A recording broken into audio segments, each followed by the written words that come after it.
हाँ सुन लो, चलो सुनो जरा। बीकॉम थर्ड ईयर, ये तो बात मैं आपसे कह रहा था कि बेटा आपके एग्जाम होंगे स्टार्टिंग से ही, और बिना एग्जाम हुए आप पास नहीं होगे बेटा, ये कंफर्म है। ठीक है ना? यस सर, ये तो बहुत बड़ी समस्या आ गई है। हाँ, 20 मई को हमने लास्ट अपना बैच बंद किया था, और उससे मैंने बोला था जब पेपर आपके सर्टेन हो जाएंगे तो डेफिनेटली आपको एक बारी 1 मंथ का एक क्रैश कोर्स क्लास आपकी स्टार्ट कर देंगे। और जैसा कि आप सभी लोगों को मालूम है कि अब आपके पेपर जो होंगे बेटा, वो लगभग मैं आपको बता दूं बेटा, मेरे हिसाब से 20 जुलाई से लेकर 5 अगस्त के बीच में आपके पेपर हो जाने चाहिए। ठीक। अभी जैसे मार्केट में डेट शीट आ रही है, बार बार बच्चे मुझे ग्रुप में डाल के पूछते हैं ये फेक है या ठीक है, क्या है कैसे है। तो मैं आपको बता दूं बेटा, अभी 25 जून से आज से री एग्जाम स्टार्ट हुए यूनिवर्सिटी के, और ये लगभग बेटा 5 जुलाई तक चलेंगे। 5 जुलाई तक बेटा री एग्जाम हो रहे हैं अभी यूनिवर्सिटी के। और आगरा यूनिवर्सिटी के री एग्जाम का जो आपका सेंटर है वो पूरा एक ही जगह पर है, केवल एक जगह का मतलब कह सकते हैं आप बेटा, आरबीएस कॉलेज आगरा। और बेटे ये जो री एग्जाम का रिजल्ट है, 25 री एग्जाम का रिजल्ट यूनिवर्सिटी आप ये मान के चले एक्सपेक्टेड 8 से 10 दिन में दे देगी। ठीक है ना?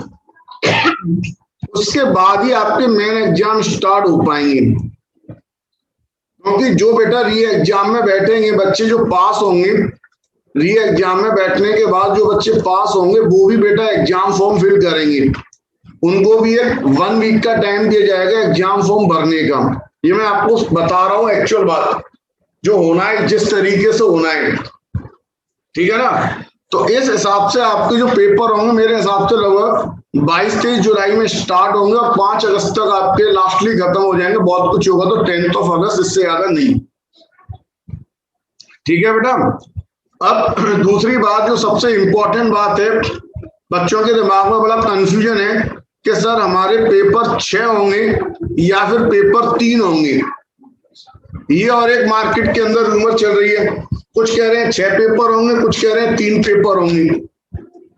अब बेटा है क्या, तुम्हारे 3 ग्रुप हैं जैसा कि तुम जानते हो। पहला ग्रुप है तुम्हारा business administration group, business administration group. ठीक है ना बेटा? फर्स्ट ग्रुप तुम्हारा बेटा बिजनेस एडमिनिस्ट्रेशन ग्रुप है। ठीक है? और बेटे तुम्हारा जो सेकंड ग्रुप है वो तुम्हारा accounts and law group, accounts and law group. ठीक। देन बेटा आपका थर्ड आता है, third applied business economics group, applied business economics group. बेटा इन टोटल आपके 3 ग्रुप हैं। ठीक है ना? और जैसा कि अभी मार्केट के अंदर रूमर है, कुछ लोगों का प्रत्येक ग्रुप में आपके 2 पेपर है। ये सारे बच्चों को मालूम है, प्रत्येक ग्रुप में बेटा 2 पेपर हैं सभी बच्चों की, पेपर 1 और पेपर 2। ठीक है ना? आपको मालूम है फर्स्ट ग्रुप के अंदर आपका बेटा एक तो आईटी का पेपर है, इंफॉर्मेशन टेक्नोलॉजी। ठीक। और दूसरा आपका बेटा money and financial system. Second group के अंदर अगर आप जाते हैं तो बेटा आपका पेपर आता है सेकंड ग्रुप के अंदर कॉर्पोरेट अकाउंटिंग और ऑडिटिंग, कॉर्पोरेट अकाउंटिंग और ऑडिटिंग। और बेटे अगर आप थर्ड ग्रुप में जाते हैं तो थर्ड ग्रुप के अंदर भी बेटा आपके मैनेजमेंट अकाउंट और फाइनेंशियल मैनेजमेंट, कुछ इलेक्टिव पेपर भी होते हैं। देखो है क्या, जैसे कुमार के नोट्स मार्केट में अवेलेबल है, हिंदी के अलग और इंग्लिश के अलग। कुमार वालों ने क्या किया हुआ है, अलग अलग सब्जेक्ट के अलग अलग नोट्स निकाले हैं। इसके अलावा जैसे संजय वाले के नोट्स हैं स्कोरर के नाम से, एग्जाम स्कोरर, उसने क्या किया, उसने बेटा दोनों पेपर को मिला के एक पेपर बनाया हुआ है। दोनों को मिला के उसने बेटा एक पेपर बनाया हुआ, दोनों को मिला के। बेटा पहले तो माइक म्यूट कर लें भाई, जो भी बच्चा अभी आगे जुड़ा है माइक म्यूट करें। तो इम्पोर्टेंट चीज क्या है कि बाजार में बड़ी रूमर है साहब पेपर 6 होंगे या 3 होंगे। तो इसका मैं क्लैरिफिकेशन दे दूं, जब तक आपकी डेट शीट नहीं आएगी तब तक कुछ नहीं पता, क्योंकि पेपर आगरा यूनिवर्सिटी के टीचर ने नहीं बनाए, ये पेपर आपके कानपुर वगैरह और रोहिलखंड यूनिवर्सिटी में बने हुए हैं, वहीं पर ही ऑब्जेक्टिव चलता है, अपने यहाँ ऑब्जेक्टिव नहीं चलता। ठीक है ना, मेरे हिसाब से 6 ही पेपर होने चाहिए, 3 नहीं। तो आप इस कंफ्यूजन में ना रहे कि 3 पेपर होंगे, मेरे हिसाब से 6 होने चाहिए बेटा। और अगर खुदा ना खास्ता 3 हो भी जाते हैं तो कोई दिक्कत नहीं, हम अपनी तैयारी अलग अलग 6 पेपर की करके चलेंगे।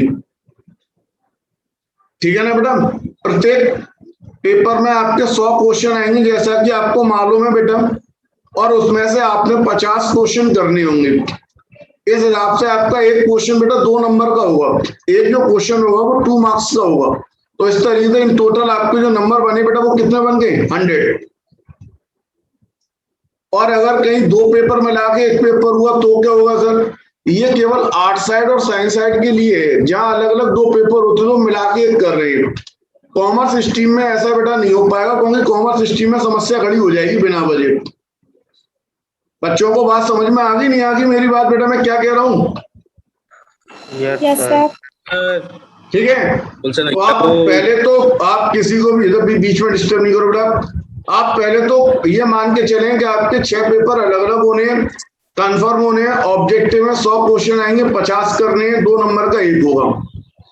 खुदा ना खास्ते हो भी जाए तो कोई परेशानी वाली बात नहीं है उसके अंदर।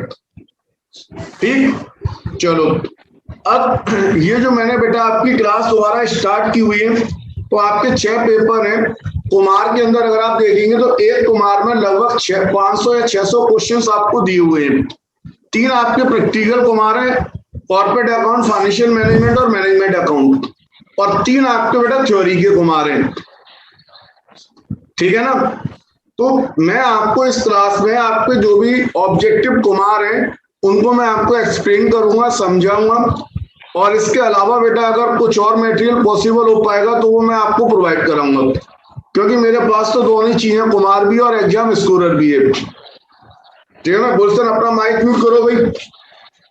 और इसके बाद बेटा ध्यान दें, जैसे आपने देखा होगा मैंने अभी आपको ग्रुप में बेटा एक पीडीएफ शेयर किया आपके कॉर्पोरेट अकाउंट की फर्स्ट चैप्टर की। तो इसी तरीके से मैं आपको पीडीएफ शेयर करके मैं एक्सप्लेन करता रहूंगा। ठीक है ना चीजें। दूसरी जो इसके अंदर इंपॉर्टेंट चीज है बेटा वो ये कि हिंदी का कुमार 70 रुपए का शायद अवेलेबल है, और इंग्लिश वाला शायद जो भी है, हिंदी का शायद 70 का होगा, 60 है, इंग्लिश का 60 रुपए का है। इंग्लिश का 60 रुपए का है। तो या तो आप कुमार फिजिकल फॉर्मेट में खरीदें, या फिर मैं जो पीडीएफ शेयर करूंगा उस तरीके से भी आप कर सकते हैं।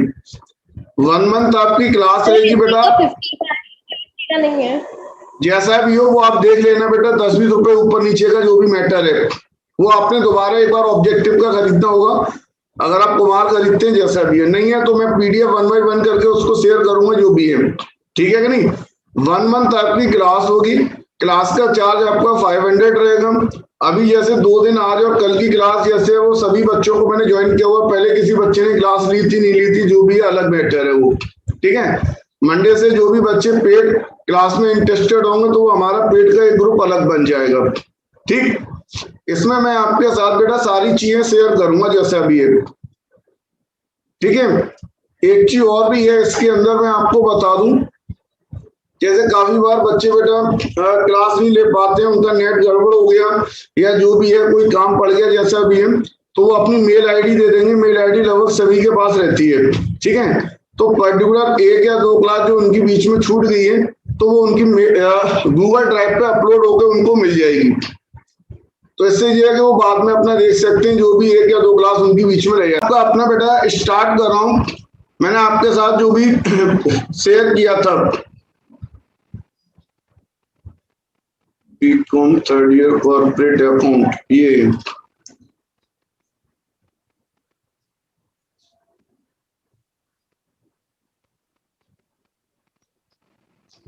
बच्चों की स्क्रीन पर भी पेज खुल गया होगा कॉर्पोरेट अकाउंट का जो मैंने डाला था।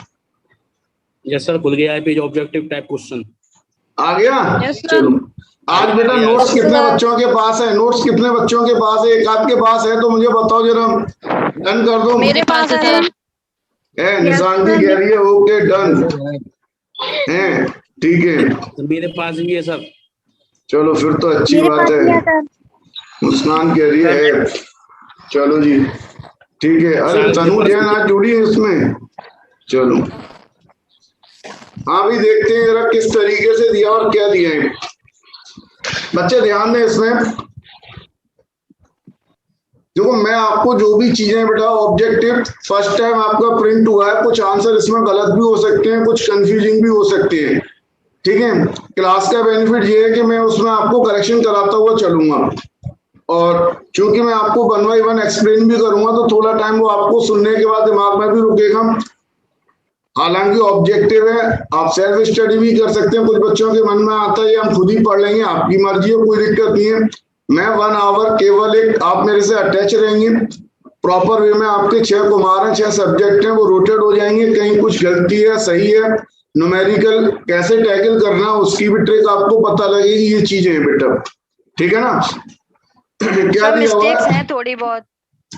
थोड़ी बहुत नहीं है, ज्यादा ही मिस्टेक्स है, मुझे मालूम है, फर्स्ट टाइम है, क्योंकि अभी मैंने सेकंड ईयर को भी कराया था तो वहां भी बेटा मिस्टेक थी। नहीं सर, अभी तो थोड़ा बहुत पढ़ा है इसलिए थोड़ी बहुत मिस्टेक है। वो तुम कह रहे हो सही बात है बिल्कुल, क्योंकि फर्स्ट टाइम प्रिंट हुआ है, ठीक है कि नहीं। बाकी का मैं 500 रुपए लूंगा, किस बात की फीस लूंगा, सब करेक्शन ही करवाऊंगा, ठीक है।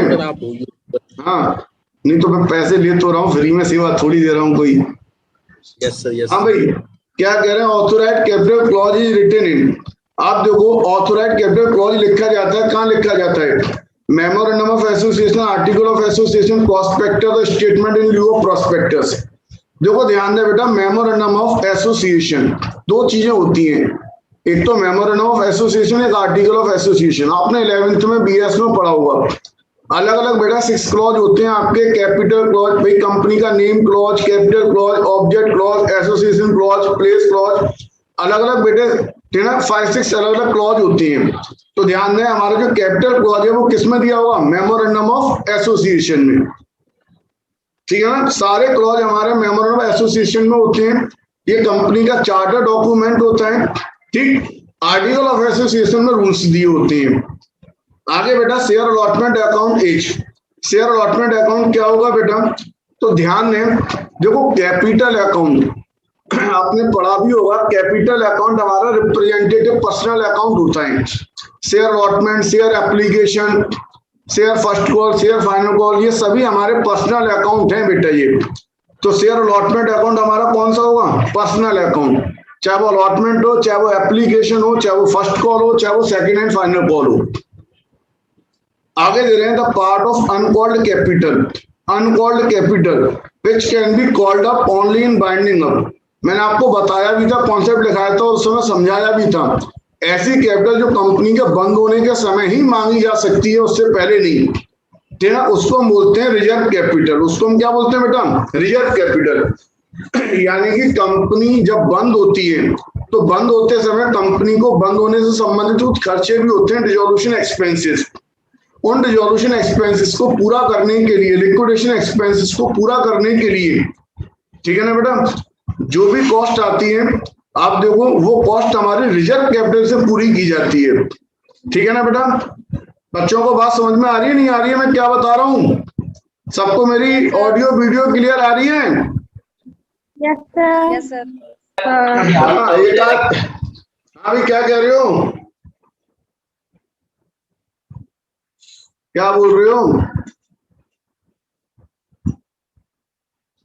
आगे देखो क्या कह रहे हैं, according to table F a period of must elapse before another college meet.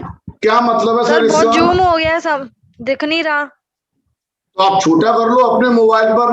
आपके मोबाइल पर ये बेटा सॉफ्टवेयर छोटा भी हो सकता है, बड़ा भी हो सकता है। हो गया? Yes sir. हाँ ये तो मेरा सॉफ्टवेयर है इस तरीके का कि अगर आपको छोटा दिख रहा है तो बड़ा कर लो, बड़ा दिख रहा है तो छोटा कर लो, उसमें क्या दिक्कत है? हाँ भाई, अकॉर्डिंग टू टेबल है पीरियड ऑफ, आप देखो बेटा 1 मंथ, पीरियड ऑफ कितना बेटा? 1 month. Lapse before another college met. क्या मतलब है, हम पहले एप्लीकेशन करते हैं, एप्लीकेशन के बाद बेटा अलॉटमेंट होती है, फिर फर्स्ट कॉल होती है, फिर सेकंड एंड फाइनल कॉल। तो वो ये पूछ रहे हैं कि 2 कॉल के बीच में कितना टाइम गैप होना चाहिए।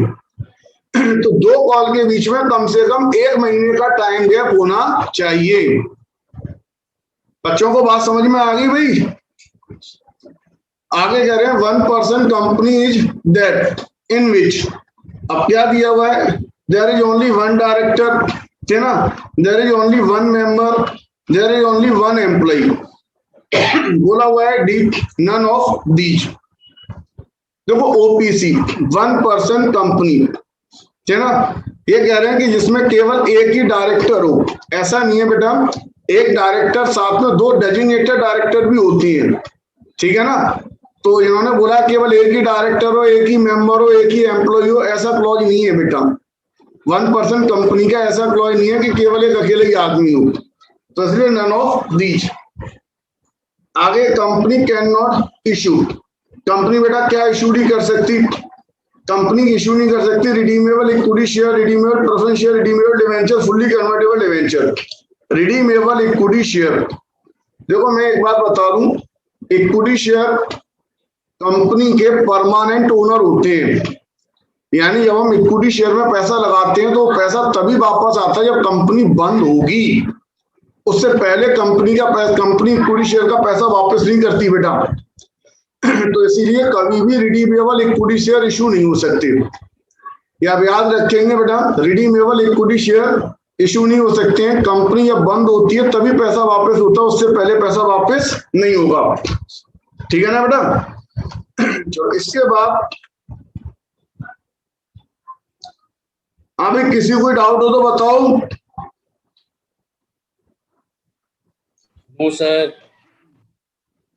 हाँ, थोड़ा थोड़ा गिव एंड टेक चलने दो भी, उधर से भी पता लगता रहेगा, कुछ बच्चों को समझ आ रहा नहीं आ रहा, मैं अकेला लगा हुआ हूँ। In case of the whole or part of the share issued, अगर सारे शेयर इशू किए हैं, उसका हिस्सा कोई इशू किया, are not subscribe by the public, public ने बेटा सब्सक्राइब नहीं किया है, who will subscribe such unsubscribe security for a fixed commission, कौन सब्सक्राइब करेगा। तो अगर आपको याद हो तो मैंने एक नाम बताया था, अंडर राइटर। अंडर राइटर यानी कि बेटा जो कंपनी के शेयर्स को पब्लिक को सेल करवाता है। अंडर राइटर इस बात की अंडरटेकिंग लिख कर देता है, गारंटी लिख कर देता है कि अगर पब्लिक नहीं लेगी तो वो खुद लेगा कंपनी के शेयर, और बाद में फिर वो बेचता रहेगा बेटा, बदले में उसे कमीशन मिलता है।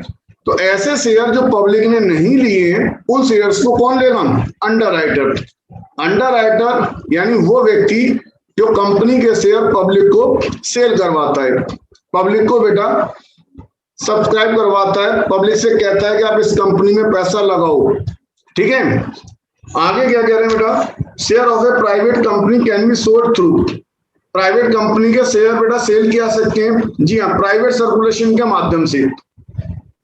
आपस में आप कह के बेच सकते हैं बेटा, पब्लिकली इसको ऐड नहीं कर सकते, स्टॉक एक्सचेंज के माध्यम से नहीं करेंगे।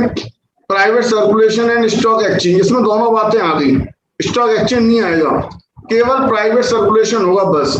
प्राइवेट मतलब आपस के लोगों से कैश उनके ही केवल शेयर सेल होंगे, और किसी को नहीं बेटा पब्लिकली ऐड नहीं कर सकते इसका।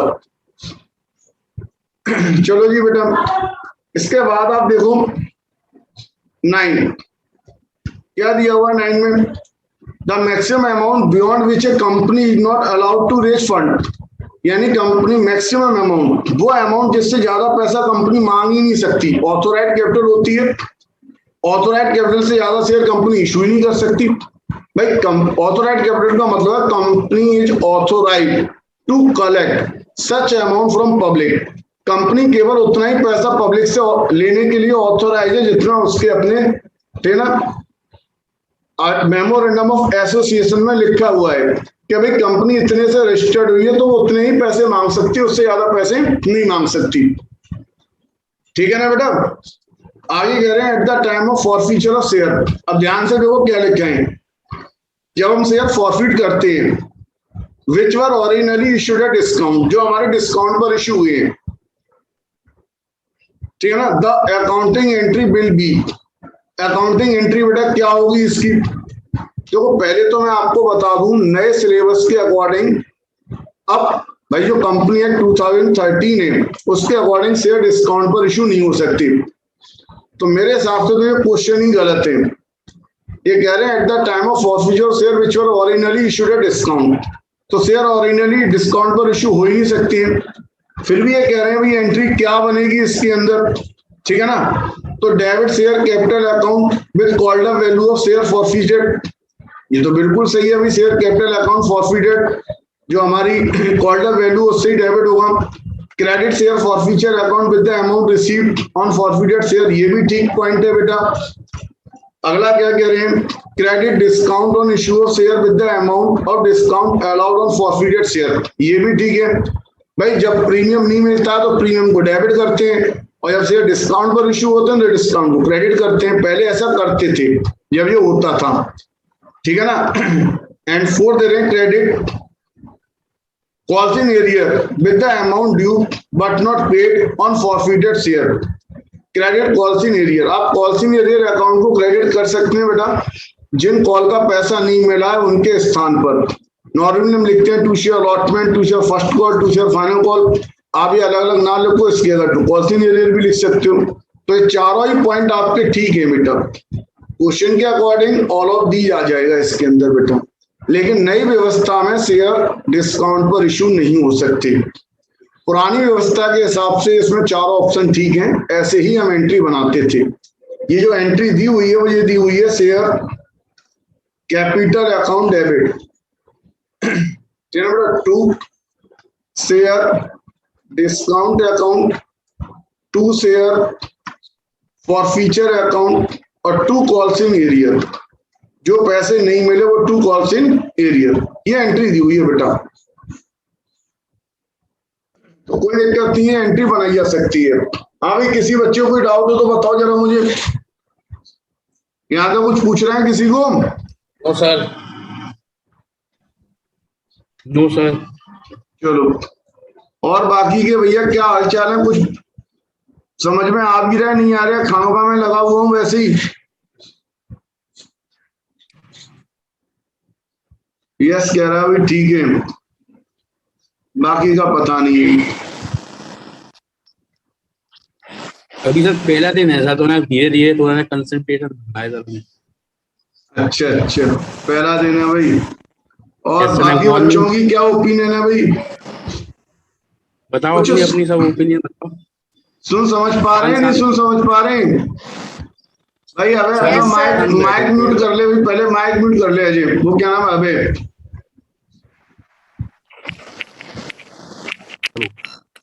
चलो जी देखो बेटा क्या दिया हुआ है, which one of the statement, ठीक है ना, apply only to preference share holder. Preference share holder के लिए बेटा कौन सा स्टेटमेंट अप्लाई होगा? क्या दिया हुआ है इसके अंदर भैया? किसने संदेश भेज दिया लिख के? सर काफी कंफर्टेबल एनवायरनमेंट होगा अगर यही क्लास ऑफलाइन हो। Not everyone is comfortable. दिल की बात सुनिए सब भाई। नहीं उसमें कोई ऐसी परेशानी वाली बात नहीं है बेटा, लेकिन मजबूरी है, ठीक है कि नहीं? इस वजह से सारी चीजें मैंने आपसे पहले ही बोला हुआ है कि हम जो कर रहे हैं उसमें 2-3 दिन अभी जैसे ही हमारी रेस्ट्रिक्शन हट जाएगी, आपको भी मालूम है जो समय जा रहा है वही समय जा रहा है। लगभग 10 जुलाई या 15 जुलाई के करीब सारा कुछ ओपन हो जाएगा, क्योंकि वो सारे स्कूल कॉलेज ओपन कर रहे हैं, धीरे धीरे करके सारी चीजें ओपन हो रही है। क्योंकि अगर ओपन नहीं होगी तो फिर गवर्नमेंट का भी लॉस है बेटा, ठीक है? तो जैसे ही ओपन हो जाएंगे रेस्ट्रिक्शन आपकी पूरे की पूरी 6 दिन आपकी ऑफलाइन क्लास हो जाएगी, कहीं कोई परेशानी नहीं है। जब तक नहीं है तब तक भैया 2-3 दिन ऐसे ही चलाएंगे, 2-3 दिन ऑफलाइन करेंगे, ठीक? ये बात बिल्कुल सही है, उसमें कोई परेशानी नहीं है भैया। हम ऑफलाइन करते हैं तो उसमें फेस टू फेस इंटरेक्शन रहता है। अभी तो सब कैमरा बंद करके बैठे हुए, पता ही नहीं चल रहा कौन क्या कर रहा है। चलो फिर भी, लेकिन मैं जो इसमें रीडिंग दे रहा हूँ आपके सामने स्क्रीन पर जो क्वेश्चन है वो तो समझ में आ ही रहा होगा। डेल्टा वेरिएंट आ रहा है सर। निधि वासले क्या लिख के भेज रहे हो? ये डेल्टा वेरिएंट आ रहा है सर, क्या हो गया? वेरिएंट आ रहा है भारत। सर एक वेरिएंट आ रहा है डेल्टा प्लस। अरे डेल्टा प्लस कोरोना का हाँ तो उसकी बात छोड़ दो सर, वो सर अब तुम मेरा पढ़ाई पे ध्यान दो, नहीं तो कंप्यूटर में कोई दूसरी गड़बड़ हो जाएगी। देखो भाई, which of the statement apply only to preference share holder, preference share holder पर कौन सा स्टेटमेंट अप्लाई होगा? म्यूट कर लो भाई। हमें share holder risk the loss of investment, ये कह रहे हैं भी share holder risk the loss of investment. भाई share holder loss of investment की रिस्क को बॉन्ड करेंगे जो भी है। Share holder bear the risk of no dividend in the year of loss. देखो भाई, प्रेफरेंस शेयर होल्डर जब कुछ नहीं लिखा होता तो नॉर्मली क्यूमुलेटिव इन नेचर होती है, यानी कि अगर किसी ईयर कंपनी को प्रॉफिट नहीं हुआ है तो उनका डिविडेंड अगले साल यानी कैरी फॉरवर्ड हो जाता है, और नेक्स्ट ईयर उनको 2 साल का डिविडेंड दिया जाता है फिर। और अगर वहां भी प्रॉफिट नहीं हुआ तो वो और उससे अगले साल कैरी फॉरवर्ड हो जाएगा। बात समझ में आ रही है ना बेटा? फिर क्या दे रहे हैं? Share holder usually have right to vote. Equity share holder को राइट होता है, प्रेफरेंस शेयर होल्डर को राइट नहीं होता वोट देने का। Dividend are usually fixed amount in every financial year. जी हाँ, ये ठीक है। प्रेफरेंस शेयर होल्डर के साथ आप देखो, प्रेफरेंस शेयर के साथ परसेंटेज लगी होती है, लिखा होता है 10% प्रेफरेंस शेयर, तो इसका मतलब है इसको 10% डिविडेंड मिलेगा। तो हर साल फिक्स्ड डिविडेंड मिलता है बेटा प्रेफरेंस शेयर होल्डर को, हर साल फिक्स्ड डिविडेंड मिलेगा प्रेफरेंस शेयर होल्डर को। ठीक है ना बेटा? तो इसका आंसर आ जाएगा हमारा डी। हाँ जी, कोई दिक्कत हो तो बताओ बेटा। चलो इसके बाद देखो बेटा 12 में क्या दे रहे हैं? Which of the following statement is not true? कौन सा स्टेटमेंट बेटा सत्य नहीं है with regard to issue of share by joint stock company? Joint stock company द्वारा शेयर इशू को लेकर कौन सा स्टेटमेंट सत्य नहीं है? तो ये बता रहे हैं share can be issued for consideration other than cash. ये बात बिल्कुल सही है बेटा, शेयर्स को हम कंसीडरेशन के लिए भी इशू कर सकते हैं। शेयर्स बेटा कंसीडरेशन के लिए भी इशू किए जा सकते हैं। सेकंड दे रहे हैं in the event of over subscription. अगर बेटा ओवर सब्सक्रिप्शन वाली बात है, the company can not allot more number of shares than दो स्पेसिफाइड इन प्रोस्पेक्टस। भाई अगर जैसे कंपनी ने 10,000 शेयर इशू किए, प्रोस्पेक्टस में लिखा हुआ है, और एप्लीकेशन आ गई, भाई कंपनी ने इशू किए 10,000 शेयर और कंपनी के पास एप्लीकेशन आ गई है सपोज 14,000 शेयर्स की एप्लीकेशन, तो इसका मतलब ये नहीं है कि कंपनी 14,000 शेयर इशू कर देगी। भाई अगर आपने 10,000 इशू किए और एप्लीकेशन अगर ज्यादा आ गई है तो आप 10,000 ही इशू करोगे, बाकी के 4,000 शेयर की एप्लीकेशन आपने एडजस्ट करनी पड़ेगी, रिजेक्ट करनी पड़ेगी, वापस करनी पड़ेगी। ऐसा नहीं है कि आप ज्यादा इशू कर दो। तो सेकंड पॉइंट सही है बेटा, ये कह रहे हैं in the event of over subscription the company can not allot. Company ज्यादा शेयर अलॉट नहीं कर सकती, उतनी शेयर अलॉट करेगी जितनी स्पेसिफाई है। As per SEBI guideline the minimum subscription clause is applicable only to the first issue of share by the company. जी हाँ बेटा, आप देखो सेबी गाइडलाइन के अकॉर्डिंग जो मिनिमम सब्सक्रिप्शन वाली बात आती है वो केवल फर्स्ट इशू के लिए होती है, सब्सिक्वेंट इशू के लिए नहीं होती। ठीक है ना बेटा? एंड डी पॉइंट दे रहे हैं the share application money is converted into share capital even before the board of director approve the allotment. ऐसे कैसे हो जाएगा? पहले board of director allotment approve करेंगे बेटा, उसके बाद ही share application money share capital में ट्रांसफर होता है, उससे पहले ट्रांसफर नहीं होता। शेयर एप्लीकेशन का पैसा शेयर कैपिटल में तभी ट्रांसफर होगा जब बोर्ड ऑफ डायरेक्टर ये अप्रूव कर देंगे कि इस आदमी को शेयर अलॉट होंगे और इसको शेयर अलॉट नहीं होंगे। तो यार 13 क्या दे रहे हैं? Question number 13, premium on issue of share is soon. Premium on issue of share को हम कहां लिखते हैं? ये तो बता ही सकते हो सर, आंसर तो दिया ही हुआ है। ये बहुत सब भाई देखो रेवेन्यू में एक्सपेंस आता नहीं है, ठीक है ना? In the equity and liability part of balance sheet. जी हाँ बेटा, सीधी सी बात है, इक्विटी एंड लायबिलिटी साइड में शो करते हैं बैलेंस शीट में, लायबिलिटी साइड में आता है, एसेट साइड में नहीं आता। Costing arrear is shown. Costing arrear को क्या करते हैं बेटा? घटा देते हैं हम कॉल्ड अप कैपिटल में से। जी हाँ, as a deduction from called up capital. Costing arrear बेटा कॉल्ड अप कैपिटल में से घटा के लिखते हैं, एडिशन आएगा नहीं, इशूड कैपिटल में घटाते नहीं है। ठीक है ना? और एसेट साइड में लिखते नहीं हम इसको, ए पॉइंट आएगा इससे बेटा। इसके कंपनी लॉ की बात करें तो कंपनी लॉ में बेटा कंपनी जब हम नई बनाते हैं तो कंपनी नई बनाते समय इनिशियली कंपनी को फिक्स्ड एसेट्स खरीदने में जो पैसे की जरूरत है, कंपनी के अपने इंस्टॉलेशन में जो प्रिलिमिनरी एक्सपेंसेस वगैरह हो रहे हैं जो फर्स्ट टाइम, या कंपनी को अपने day to day working capital startup के लिए जो जरूरत है, तो इन सब पैसे को मिलाकर, ठीक ना, मिनिमम जो अमाउंट आएगा उसको बोलेंगे मिनिमम सब्सक्रिप्शन। एक बार ध्यान दें बच्चे दोबारा बेटा, तो मिनिमम सब्सक्रिप्शन सेबी के अकॉर्डिंग 90% और कंपनी लॉ के अकॉर्डिंग नई कंपनी जब हम बनाते हैं तो बनाते समय शुरू में फिक्स्ड एसेट्स खरीदने के लिए, रॉ मटेरियल खरीदने के लिए, day to day expenses meet out करने के लिए और कंपनी के अपने लीगल एक्सपेंसेस यानी कि इनिशियली कंपनी के प्रिलिमिनरी एक्सपेंसेस को पूरा करने के लिए जो कैपिटल जरूरी होती है उसको हम बोलते हैं मिनिमम सब्सक्रिप्शन अमाउंट। और जब तक ये पैसा नहीं मिल जाता तब तक कोई भी कंपनी बेटा शेयर इशू नहीं कर सकती, कहने का अलॉटमेंट नहीं कर सकती। एप्लीकेशन तो प्राप्त करेगी लेकिन अलॉटमेंट नहीं कर सकती शेयर्स को। बात समझ में आ गई भाई? Yes sir. चलो एक आवाज आई है बड़ी मुश्किल से। अरे आना तो बोल दिया करो यार, सो जाते हो। सागर कहाँ चले गए? अरे भैया हूँ तो आना तो बोल दो भैया। अरे शांत रहो। The difference between called up capital and paid up capital is called capital, paid up capital का जो डिफरेंस होता है बेटा उसको बोलते हैं कॉल्स इन एरियर। बच्चे ध्यान दो, हम अंदर कॉल्ड अप कैपिटल लिखते हैं बेटा और इसमें से माइनस करते हैं calls in arrear. Calls in arrear minus करने के बाद जो कैपिटल बाहर निकालते हैं उसको बोलते हैं पेड अप कैपिटल। तो बेटा कॉल्ड अप कैपिटल और ठीक ना, पेड अप कैपिटल का जो डिफरेंस होता है उसको हम बोलते हैं कॉल्स इन एरियर। आगे कह रहे हैं शेयर्स आर फॉरफिटेड। जब शेयर फॉरफिट होते हैं तो share capital account is debited with, share capital account को डेबिट करते हैं। अभी मैंने ऊपर पढ़वाया था कॉल्ड अप अमाउंट से हम डेबिट करेंगे बेटा। देखो क्या बोला हुआ, called up amount of forfeited share. जी हाँ बेटा, बी पॉइंट। जब भी शेयर फॉरफिट होते हैं शेयर कैपिटल अकाउंट डेबिट होता है with called up amount. Sir जरा बताओ किस तरीके से?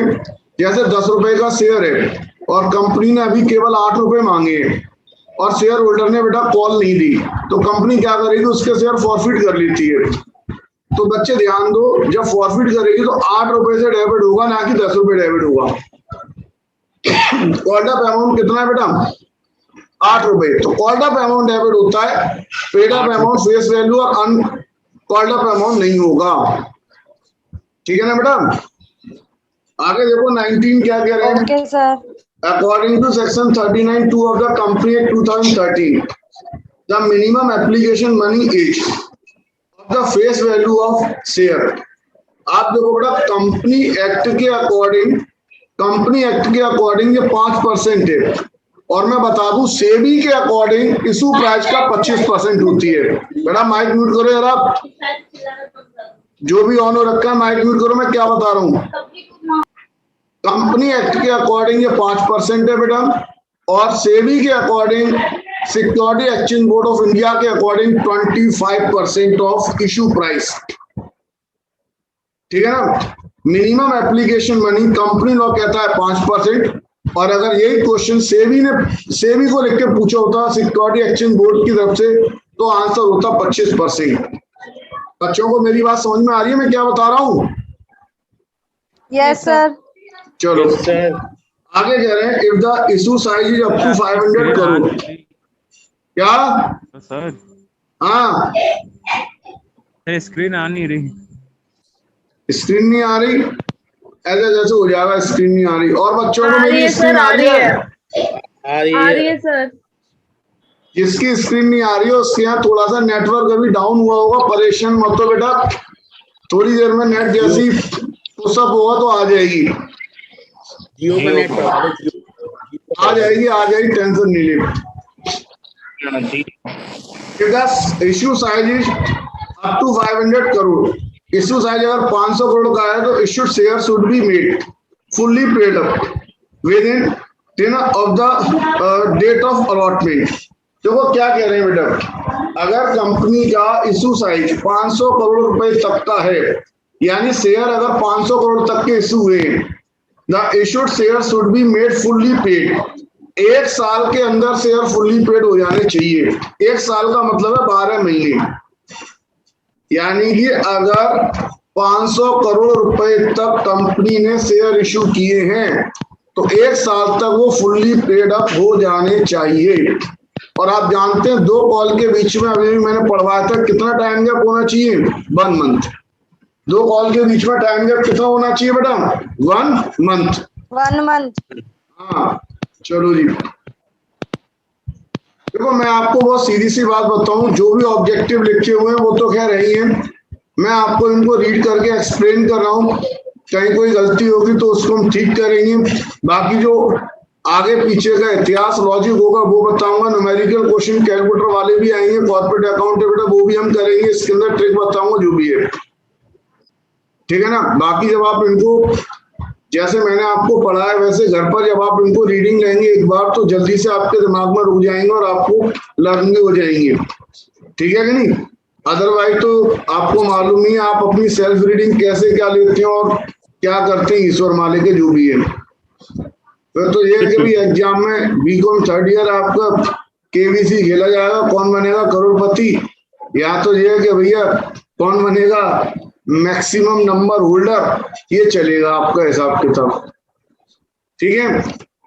चलो क्या कह रहे हैं इसके अंदर, अकॉर्डिंग टू सेक्शन 52, अगला देखो भाई 21, according to section 52 of the company 2013 the amount is security premium, the amount of the security premium cannot be used for the purpose of, security premium को हम यूज नहीं कर सकते। किसके लिए यूज नहीं कर सकते बेटा, पहली चीज सिक्योरिटी प्रीमियम को बोनस शेयर के लिए इशू किया यूज किया सकता है। जी हाँ बेटा, fully paid up bonus share issue किया सकते हैं, प्रीलिमिनरी एक्सपेंसेस राइट ऑफ किया सकते हैं, right of losses of company के ट्रेडिंग लॉस राइट ऑफ नहीं किए जा सकते। सी ऑप्शन भी दिया हुआ है, राइटिंग ऑफ कमीशन और discount on issue of share. जी हाँ बेटा, discount on issue of share तो भी हम राइट ऑफ कर सकते हैं। मैं आपको बता दूं बेटा 5 पर्पज होते हैं सिक्योरिटी प्रीमियम को यूज करने के, 3 यहाँ दिए हुए हैं, 2 रह गए। 2 कौन से रह गए बेटा, देखो 3 तो दिए, for issuing fully paid up bonus share, for writing off preliminary expenses, for writing off commission और discount on issue of share. बात समझ में आ गई नहीं आ गई बेटा।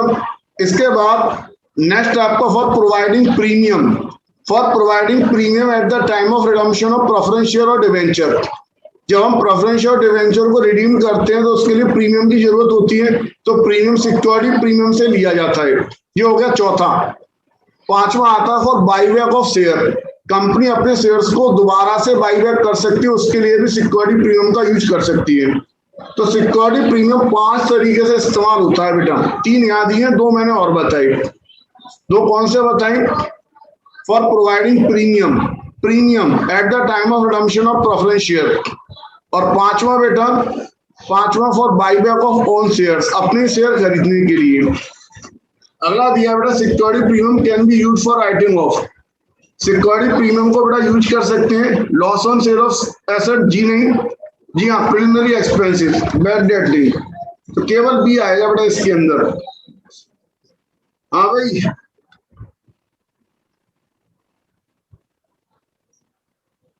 इसके बाद देखो बेटा 23 क्या दे रही है, व्हेन शेयर्स आर फॉरफिटेड, क्या शेयर नॉर्मली फॉरफिट होते हैं, क्या share capital account is debited bill, share capital account को हम डेबिट करते हैं बेटा किससे, कॉल्ड अप अमाउंट से, बताया था आपको किससे डेबिट करते हैं बेटा, कॉल्ड अप।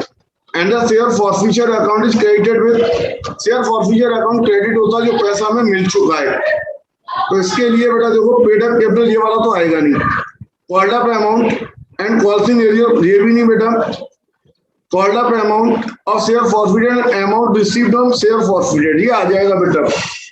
देखो अभी मैं बता रहा था जब भी शेयर फॉरफिट होते हैं तो हम शेयर कैपिटल अकाउंट को डेबिट करते हैं कॉल्ड अप अमाउंट से, और शेयर फॉरफिचर अकाउंट क्रेडिट होता है जितना अमाउंट हमें रिसीव हो गया है, जो पैसा एज ए कैपिटल हमें बेटा रिसीव हो गया है, ठीक है ना बेटा। तो सी ऑप्शन आ जाएगा। आगे policy measure of share forfeited, ये नहीं बेटा, सी ऑप्शन आएगा इसके अंदर। अगला आप देखेंगे इसमें 24 क्या दिया हुआ 24 में बेटा, which of the following is false, कौन सा इसके अंदर फॉल्स है बेटा। तो क्या कह रहे हैं, loss on issue of share can not be more than the gain on forfeiture of दो शेयर्स। बता रहे हैं loss on reissue of share can not be more than the gain on forfeiture of दो share. जी हाँ बेटा सही है। देखो रीइश्यू कर रहे हैं शेयर, तो रीइश्यू पर लॉस बेटा जो पैसा हमने फॉरफिट किया उससे ज्यादा नहीं हो सकता। जैसे मान के चलो कंपनी ने शेयर फॉरफिट किए 6 रुपए फॉरफिट कर लिए, तो कंपनी को फायदा 6 रुपए का हुआ, तो मैक्सिमम डिस्काउंट 6 रुपए का हो सकता है, मैक्सिमम लॉस 6 रुपए का हो सकता है, इससे ज्यादा नहीं। Where all the forfeited share are not issued reissued, अगर सारे शेयर इशू नहीं हुए, the share forfeited account will show a credit balance equal to gain on forfeiture of share not yet issued। जी हाँ बेटा ये भी ठीक है। शेयर फॉरफिचर अकाउंट में जो बैलेंस होगा वो बेटा हमें ये बताएगा कि ये शेयर इशू नहीं हुए, ये भी ठीक है। आगे कह रहे हैं when the share are forfeited security premium account is debited, security premium को डेबिट करेंगे along with the share capital account where premium has not been received। जी हाँ बेटा ये भी ठीक है। भाई अगर प्रीमियम नहीं मिलता है तो प्रीमियम को डेबिट करते हैं। अब डी रह गया, ले देंगे where forfeited share are issued at premium and the amount of such premium is credited to capital reserve account। ये गलत है बेटा। अगर प्रीमियम पर इशू है तो प्रीमियम को कैपिटल रिजर्व में क्रेडिट करेंगे, security premium reserve account credit करते हैं। या शेयर प्रीमियम पर इशू होते हैं तो बेटा क्या क्रेडिट करते हैं हम, security premium reserve account, capital reserve credit नहीं करते, क्या क्रेडिट करते हैं, सिक्योरिटी प्रीमियम रिजर्व। तो डी ऑप्शन आएगा बेटा इसके अंदर, ठीक है ना। आगे देखो 25 क्या दे रहे हैं, buyback of share must be completed, buyback of share must be completed within, ये भी 1 ईयर का टाइम दिया है, from the date of passing a special resolution, यानी कि स्पेशल रिजोल्यूशन पास होने के 12 महीने के अंदर बाईबैक कंप्लीट हो जाना चाहिए। बाईबैक का मतलब होता है कंपनी द्वारा अपने शेयर्स को मार्केट से खरीदना, ठीक है बेटा। चलो आज मैं इसमें 25 तक ही करा रहा हूँ बेटा। फर्स्ट डे आपका जो भी मैंने आपको कराए वो एक बार आप रिवाइज करेंगे। मार्केट में नोट्स अवेलेबल हैं, आप मार्केट से नोट्स खरीद लेंगे। देखो मैं इंग्लिश वाले नोट्स की रीडिंग करा रहा हूँ क्योंकि आप में मैक्सिमम स्टूडेंट इंग्लिश मीडियम के हैं, लेकिन मैं इस तरीके से करा रहा हूँ कि अगर हिंदी मीडियम वाले बच्चे भी हैं तो उनको वो समझ में आ रही होगी बात। ऐसा नहीं है कि वो उनको समझ में नहीं आ रही होगी, डेफिनेटली वो परफेक्टली वो उसको समझ पा रहे होंगे, कोई दिक्कत नहीं है।